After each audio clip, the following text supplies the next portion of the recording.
California, for 5 minutes of questions. Thank you, Mr. Chairman. I'm sorry you all had to go through that. That was a lot of conspiracy theories and wild accusations, which we know have been debunked by medical science. And we should be clear that vaccines work and save lives, and they have millions of lives in this country. Now, it's really unfortunate that we're actually here having this hearing trying to poke holes and cause more vaccine hesitancy amongst the public. But we know that we're here because committee members on this committee have demanded that we have this hearing, and we continue to cave and give those members everything that they want. Now, we also know that we have a member of this committee that just actually made some comments, who's been on social media, demanding that we hold this exact same hearing. This is the same person that we know that has, on countless posts, has spread misinformation, encouraged parents to refuse routine vaccinations for their children, which you just heard, by the way, and even compared our pandemic efforts responses to the Holocaust. I want to just actually read something which is in the public record. I'm not saying anything that's not in the public record. That a member of this committee actually said, the same person that is actually attacking vaccines, said that vaccinated employees get a vaccination logo, just like the Nazis forced Jewish people to wear a gold star. I want to read that again. Vaccinated employees get a vaccination logo, just like the Nazis forced Jewish people to wear a gold star. That is the level of insanity and attacks that we're having here as we actually debate the lives saved around vaccinations. Now, this same member has also held shadow public hearings promoting ideas that COVID is a bioweapon to target people of specific races and that vaccines, and I quote, cause turbocancers. I want to read you this quote, and it's again in the public record at a hearing. Have the COVID vaccines resulted in an increase in cancers, and are turbocancers real? Now, Mr. Chairman, this is, in my opinion, just insanity. We know that's not the case. Dr. Marks, can you clarify once again for the American people, do the COVID vaccines cause turbocancers? I'm a hematologist oncologist that's board certified. I don't know what a turbocancer is. It was a term that was used first in a paper in mouse experiments describing an inflammatory response. We have not detected any increase in cancers with the COVID-19 vaccines. Thank you, and I thank you for correcting the record. May I just add something here? I do need to apologize to the 1,000 or so parents of children who are under 4 years of age who have died of COVID-19 who were unvaccinated because there were deaths and are continuing to be deaths in children, and that is the reason why they need to get vaccinated. Thank you. And I agree with you 100%. And the fact that we are now having parents that are choosing to vaccinate their kids less than before because of all of the attacks on vaccinations is shameful, and it's shameful that members of Congress continue to put down vaccinations as an opportunity to get our communities healthier. And Dr. Marks, I want to thank you for the work that you did. My mom passed away to COVID-19. My stepfather passed away due to COVID-19. Both would have taken that vaccination in an instant if it was available to them. And so anytime that folks, especially folks on this subcommittee on the pandemic, attack vaccines, it's personally insulting to all the families that have actually lost loved ones. We've saved millions of lives because of the vaccine, and it's unfortunate we keep causing this harm. I just want to say, lastly, that Dr. Marks, do you agree that additional lives would have been saved? The lives that the folks that were not vaccinated that we lost, over a million, obviously, in this country. Wouldn't a vast majority of those lives have been saved had we had the vaccine and they'd been vaccinated? Multiple studies show that 80 to 85% of the deaths that occurred were in unvaccinated individuals. So if we would have been able to reach a higher vaccination rate, it's likely that we would have had fewer deaths. And countries where they reached higher vaccination rates had fewer deaths per capita. Thank you, and I encourage this committee and all members of Congress to encourage vaccinations across this country to save more American lives. With that, I yield back. Good morning. Vaccines are a crucial public health tool which save millions of lives.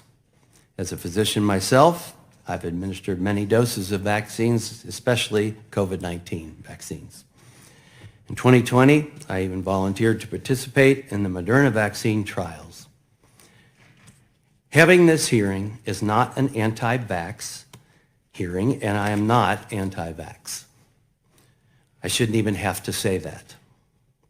But unfortunately, I do. I'm sure as I sit here, there are people getting ready to use that very pejorative to discredit this hearing.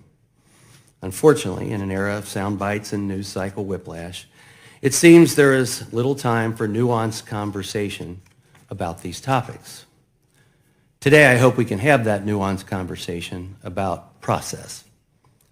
Sometimes we don't know any weaknesses in a system until it is truly tested. Now is the time to safeguard for the future and about how we can do better next time if there are things we recognize that could have been done better. It's now a time to look at the things we did well as well. But we need to restore trust in public health in the process. I'm very concerned with the hesitancy by so many today to vaccinate their children. That's a grave concern of mine. Testifying before us today are two senior officials who lead the government's post-marketing vaccine safety systems. These systems are absolutely critical to keeping the American people safe, but also to earning and preserving their trust and the trust of the physicians that care for patients. Our witnesses will discuss how these systems work, what they can do, what they can't do, and the challenges that they face. That's a fair process. Their testimony is important to design better systems in the future as needed. One such system, the Vaccine Adverse Event Reporting System, or VAERS as it is well known, is perhaps the best known of these surveillance systems. VAERS has been the source of attention and controversy since the beginning of the COVID-19 vaccine rollout. However, concerns about these data are usually met with dismissive replies. Unfortunately, they often point to the fact that VAERS is unable to prove causality, and it contains reports of people being hit by a car after vaccination. They say that VAERS is being misused by anti-vaccine advocates and that it is misinformation. These are all legitimate concerns of the American people, especially. This seems to ignore many legitimate questions that have been raised. For example, how does the government utilize this data? We want to know. During her testimony before this committee last June, Director Walensky assured us that the CDC had a responsibility to comb through every single report to VAERS, if you will. It's unclear if that has happened or if that's true. People who have submitted reports to VAERS have told my staff that they were never contacted by CDC or FDA officials. A recent British medical journal investigation found this too. It seems that both sides agree that there is something wrong here. Further, while serious injuries caused by vaccines are rare, the government has assumed the responsibility to compensate for them. In doing so, vaccine manufacturers have been shielded from liability. Therefore, the government has an important duty, one that is essential in preserving trust in vaccines and how we message completely and honestly about them. Appearing before us today is Commander George Reed Grimes, Dr. Grimes. Dr. Grimes is HRSA's Director of Injury Compensation Programs and oversees the Countermeasures Injury Compensation Program, or CICP, as well as the Vaccine Injury Compensation Program, or VICP. Because COVID-19 vaccines were purchased and distributed by the federal government under the Public Readiness and Emergency Preparedness PrEP Act, they are covered under CICP, whereas most other widely distributed vaccines are covered under VICP. As of January 2024, CICP has compensated 11 claims out of the more than 12,000 that have been filed for COVID-19 vaccines. Because of its design, CIC payments are also significantly smaller than VICP, an average of about $3,700 compared with almost $500,000 in VICP. So it appears that CICP may not be designed or equipped to handle a vaccine that was so widely distributed and mandated for many as COVID-19 vaccines were. So I have concerns that we wouldn't be able to expect people to line up and get vaccinated during the next pandemic if they feel that in some way they're going to be abandoned. Again, this testimony is important in designing better systems for the future and establishing best practices. I hope this hearing will provide us with an opportunity to discuss what lessons were learned during the pandemic about our vaccine safety and surveillance systems. These lessons, I believe, are critical in preparing for future pandemics, which is the mission, one of the missions of this subcommittee. And I look forward to a robust and on-topic discussion about these issues. And I want to thank everyone for being here, especially our witnesses for being here.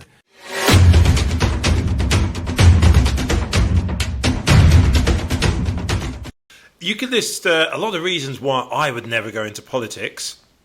I'll give you two words: Jim Jordan. Can you imagine having to deal with Jim Jordan in any capacity, any level? Never mind having to debate him. I've never heard Jim Jordan say or do anything which is relevant, which is important to, I don't know, improving our lives.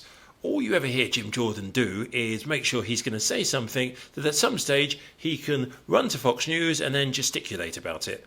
That's it. And the only person that seems to do well, and I give them this, out of anything Jim Jordan does or says, the guy who sells him the shirt and tie. You see any other benefit of what Jim Jordan has to say? Comment section's all yours.